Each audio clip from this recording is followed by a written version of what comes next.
السلام علیکم۔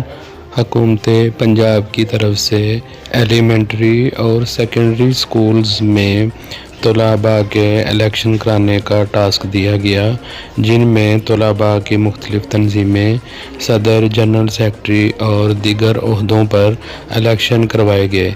اسی سلسلہ میں آئیے چلتے ہیں لاہور، جہاں پہ گورنمنٹ مسلم ہائی اسکول باغبان پورہ میں طلباء کے درمیان الیکشن کا انعقاد کیا گیا۔ یہ ہم آپ کو خبر دے رہے ہیں باغبان پورہ لاہور کے علاقہ سے۔ باغبان پورہ کے علاقہ میں گورنمنٹ مسلم ہائی اسکول میں طلباء نے الیکشن میں بھرپور حصہ لیا۔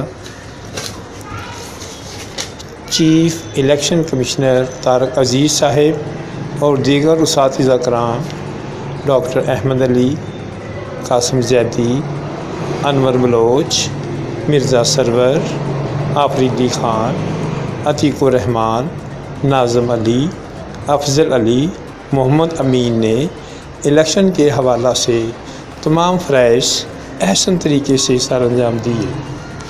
طلباء میں بہت جوش و خروش دیکھا گیا۔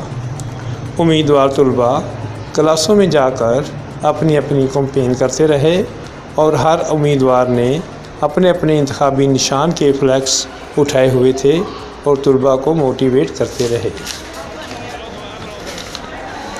الیکشن اپنے مقررہ وقت پر شروع ہوا۔